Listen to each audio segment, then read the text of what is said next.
Hello, and welcome to the workshop Tips for Completing College Applications, a K-12 recording. So you're entering your senior year and you're starting to think about a career. You've thought long and hard for years and years about what you want to be. Maybe you've dreamed of being an astronaut. Maybe you've dreamed of being a doctor or even a Jedi. One thing you need to think about is, will that career require going to college? And if so, you have to eventually apply for college. So this workshop will talk to you a little bit about how to do that. The first thing is make sure you're using your guidance counselor as a very big resource. Your counselor is someone who is going to be there to answer your questions, to help get your application prepared, to help you with transcripts, and maybe even to write a recommendation letter. So be sure you know who they are, have a great relationship, and don't be afraid to ask questions. So during your senior year, hopefully you've been working on your progress towards getting towards a college. And some of those things might be you've visited some colleges, so maybe up to 5 or 6 over the summer, attended some open houses, starting to feel comfortable with some colleges you might be interested in applying to. You might have sat in on some classes or talked to some faculty. You might have even gotten into the information on campus, such as campus newspaper, campus life, and even talking with students or visiting the dorms. So you've thought about this, and now you need to apply. So here are some of the things to start thinking about. So you want to apply to a college that matches your career interests. This is probably the most important factor in determining a college. If you're interested in engineering and the college you're looking at does not have engineering, then this is not going to be a good match. So you really want to start matching those things up, especially during your junior year. You're really going to want to start doing that and finding out what kind of school you want to go to. Now, if you find 4 or 5 different engineering schools, then you can start to eliminate different schools based on size or location, stuff like that. So be sure that you are getting a school that matches your strengths and skills. Don't be afraid to apply to a dream school. So if you set aside a couple schools you're interested in and you know one might be way out of reach, apply to that school. You never know. The next thing is to know the application deadlines.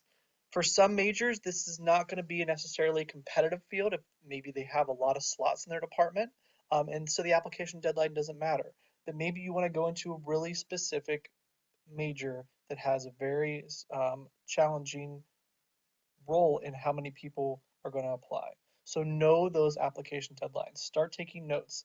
If you're looking at 4 different schools, write down all 4 different application deadlines and focus on the earliest deadlines first. You need to know your application fees. If there is a fee, you need to start budgeting for those. Some schools can have a very expensive application fee and they can range up to $50 or more. So if you're going to thinking about applying to 10 different schools, this is going to probably be a problem if you're having the budget issues. Maybe focus on less schools, maybe focus on schools that have lower budget or lower fees. The other thing you can look at is whether or not you can qualify for a fee waiver for your application. If you qualified for a fee waiver for your standardized testing, that is your SATs or your ACTs, then you can also probably apply for a college application waiver where you can actually apply for free. So be sure to talk to your counselor regarding this. You want to see if the college is going to accept online applications or paper applications. The trend has obviously gone to online over the years, where most of your teachers are probably applied via paper. So make sure you know what the best way to do it is. One of the advantages of online applying is it goes immediately to the school. Also, you can go back and usually save those and edit them. Some schools use websites. A common application is a website that hosts so many schools, and sometimes you can use that website to apply to multiple schools at the same exact time. Make sure all of your information is correct and accurate, so proofread your application. Keep copies of your application. So if you can save those applications, even screenshot them, you'll know exactly what you put on those applications. And maybe you can use those for others. And again, keep folders of all the schools you've applied to. It's good to reference them back and to keep track of all that different stuff. Requesting transcripts. So every school is going to request that you send a transcript. So you need to know your school's transcript requesting process. How long do they take to be sent? Sometimes it takes a couple weeks for the office to prepare those transcripts. So if you say, I need this transcript tomorrow, they may not be able to do that. So know those procedures. Do they have a fee? Some schools will say, you can do so many, but after that you need to pay a fee. So make sure you know that in advance. Does the school need an official transcript or can you fax it? A fax transcript is an unofficial transcript, but an official one is usually sealed and signed and mailed. And there is a difference. So most schools will require an official eventually, but some may let you get an unofficial one in at times. Colleges will receive the grades up to the point of sending most likely. So if you send a transcript right before the end of a term, then they might not get the latest grade. So you might want to wait a couple weeks if that's possible. So be sure to pay attention to your school's grading deadlines. When taking the SATs and ACTs, make sure you have your scores sent directly to the college, and we'll talk about that in a later slide, a little more detail. Make sure after graduation you send a final transcript. This final transcript will have your total credits. It'll have everything that you've taken in high school. And then make sure you maybe want to keep a copy for your records. So if it's not a big deal to get a transcript and you can get them for free, for example, get a copy for yourself. So if anybody ever asks what classes you've taken and what grades you have, then you have it right in front of your fingertips. So for standardized testing, that is a big part of applications as well. In a four-year school, many are going to require you to send in ACT or SAT scores. A community college may not require SATs and ACT scores, so in that case, you can disregard this slide. If you do need to send them, be sure to know if the college requires a specific test. Most will take SATs or ACTs, but some may be specific, so you need to make sure you check that out.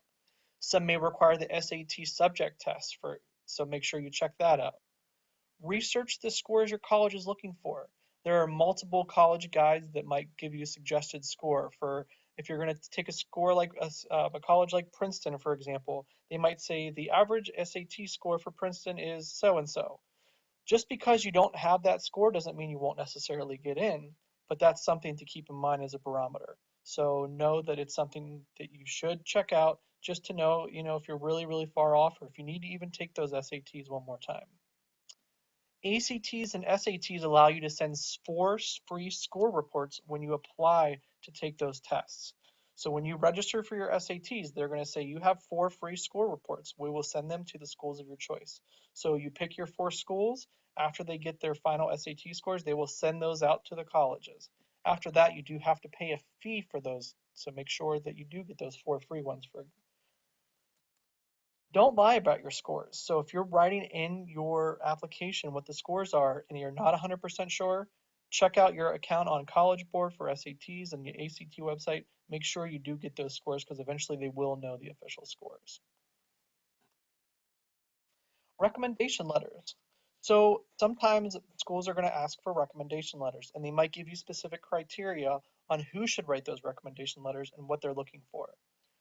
In general, you want to make some of the people that you can possibly ask are teachers, advisors, a boss from a job, counselors, people you've done volunteer work with, maybe a person at a church if you attend that you do work with.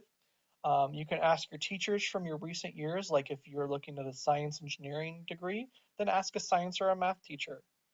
Don't ask your family and friends. It's going to seem a little more biased, so make sure you're asking professionals that you've worked with.